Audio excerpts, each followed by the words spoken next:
TDP MLA Kotamreddy Sridhar Reddy హత్యకు sketch వేసినట్లు ఒక వీడియో బయటపడింది. ఆయన్ని హత్య చేస్తే డబ్బు అంటూ వీడియోలో రౌడీ షీటర్లు చర్చించుకుంటున్నారు.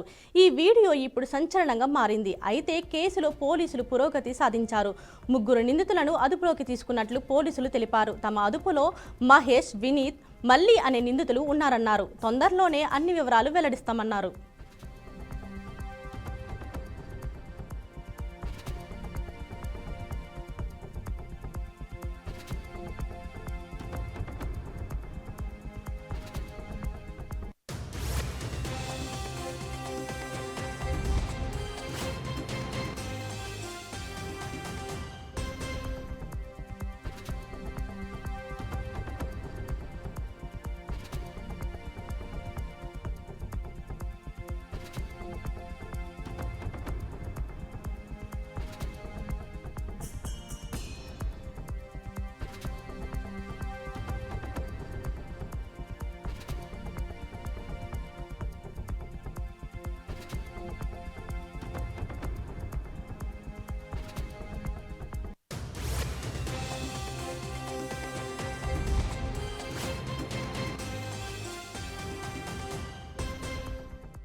నిర్మల్ జిల్లాలో భారీ వర్షాలు కురుస్తున్నాయి. భారీ వర్షాల కారణంగా జిల్లాలో పలు ప్రాంతాలు జలమయమయ్యాయి.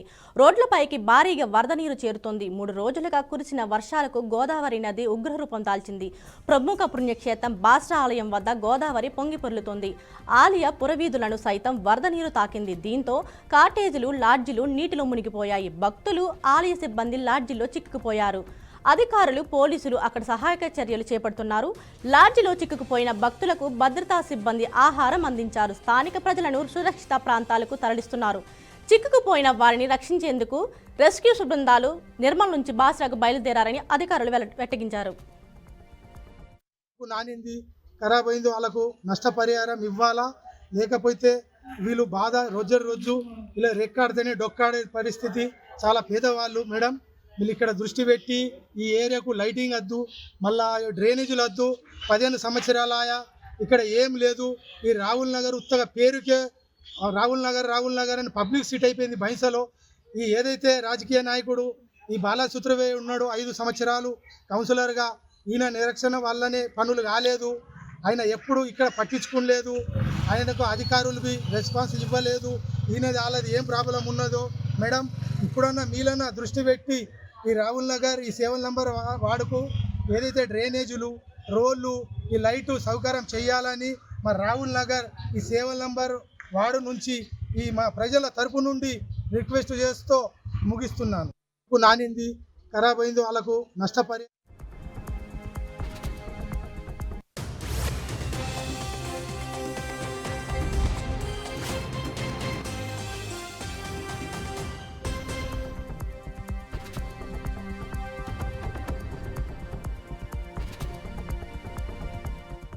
గడ్డన్నవాగు ప్రాజెక్టు 8 గేట్లు ఓపెన్ చేయడం వల్ల లో లయింగ్ ఏరియాస్ అయిన ఆటో నగర్ మరియు రాహుల్ నగర్ ముందస్తు చర్యగా ప్రజలందరినీ సురక్షితమైన ప్లేస్కు మనకి ఇక్కడ దగ్గరనే ఫంక్షన్ హాల్ ఉంది, దాంట్లో మనం అకామిడేట్ చేసినాము.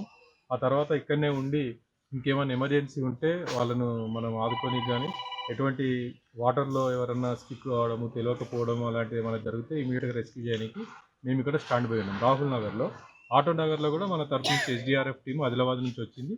వాళ్ళు కూడా అక్కడ సిద్ధంగా ఉన్నారు. ఎటువంటి ఎమర్జెన్సీ సిచ్యుయేషన్ అయినా ట్యాకిల్ చేయడానికి మేము సిద్ధంగా. మన గడ్డన్నవాగు ప్రాజెక్టు 8. కోనసీమ జిల్లా పి గన్నవరం నియోజకవర్గంలో వరద పరిస్థితి తీవ్రంగా మారింది. అల్పపీడన ప్రభావంతో ఎగువన కురుస్తున్న భారీ వర్షాలు గోదావరికి భారీగా వరద నీరు ప్రవహించడానికి కారణమయ్యాయి. దీంతో భద్రాచలం ప్రాంతంలో గోదావరి వరద తీవ్రత పెరుగుతోంది.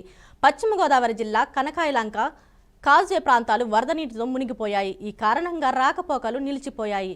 లంక గ్రామాల ప్రజలు పడవలపై ప్రయాణాలు కొనసాగిస్తూ ఉన్నారు.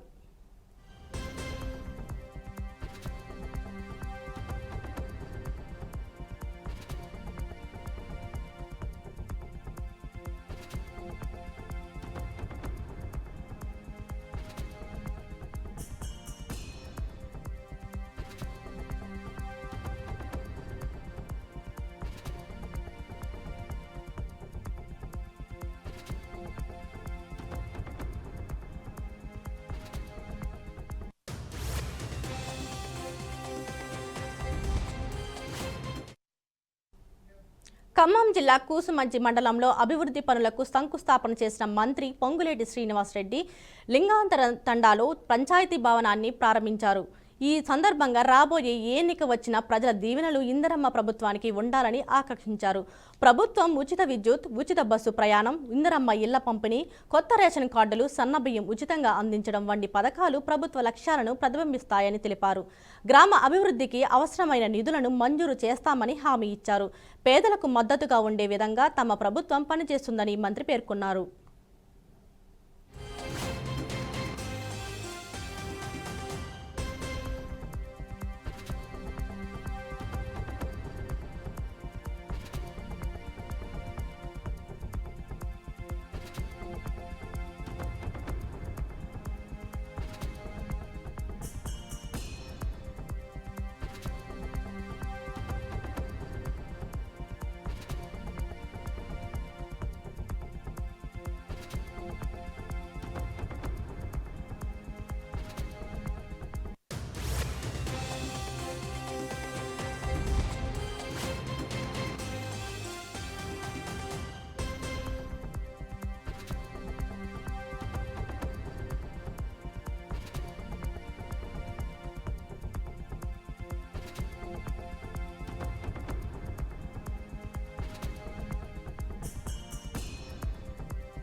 గన్యా తండాన్ని వేరు చేసి గన్యా తండా సపరేట్ చేయాలన్నది ఆ తండా ప్రజలు కూడా కోరుకుంది. స్థానిక సంస్థ ఎన్నికలు వచ్చినాయి కాబట్టి ఇప్పుడు చేయటం సాధ్యం కాదు. మళ్ళీ ఎన్నికల నాటికి తప్పకుండా దాన్ని సపరేట్ చేపిస్తానని తెలుపుతున్నాను. అదే రకంగా ఇప్పుడు ఏదైతే గ్రామ పంచాయతీ ఓపెన్ చేసుకున్నామో దాని చుట్టూ ప్రారీ కూడా అడుగుతున్నారు. రాబోయే కొద్ది రోజుల్లోనే ఈ ప్రారీ కూడా నిర్మించుకుందాం. అదే రకంగా అంగన్వాడీ బిల్డింగ్ ఒకటి కావాలని మిత్రులు అడుగుతున్నారు. అంగన్వాడీ బిల్డింగ్ ని కూడా మీ ఇంటి పెద్ద కొడుకుగా తప్పకుండా దాన్ని కూడా శాంక్షన్ చేసి పూర్తి చేసే బాధ్యత నాదే. ఇది అందరికీ సంబంధించిన విషయాలు. ఇక వ్యక్తిగతంగా వస్తే మీ కష్టంతో వచ్చిన మన ప్రభుత్వం, ఈ ఇందిరమ్మ ప్రభుత్వం వచ్చిన తర్వాత ఆడబిడ్డలందరికీ ఉచితంగా 200 యూనిట్ల కరెంటు ఇస్తుంది మన ప్రభుత్వం. ఆడబిడ్డలు ఎంత దూరం ప్రయాణం చేసినా ఆర్టీసీ బస్సులో ₹1 ఛార్జీ తీసుకోరు. ఆడబిడ్డలు ఏదైతే ఇందాక నా తోబుట్టులు అడిగారు, ఇందిరమ్మ ఇళ్ళు కొన్నిచ్చాం. ఆనాటి 10 సంవత్సరాల్లో ఇల్లు ఇవ్వాలనే ఆలోచన ప్రభుత్వానికి లేదు. ఈ గ్రామంలో కొన్నిచ్చాం. రాష్ట్ర వ్యాప్తంగా 4.5 లక్షల ఇళ్లు మొదట విడత కడుతున్నాం. నా నియోజకవర్గంలో కూడా అన్ని నియోజకవర్గాల్లాగా 3,500 ఇళ్లు మొదట విడత ఇచ్చాం. లింగారామ తండాన్ని, గన్యా తండాన్ని వేరు చేసి గన్యా తండా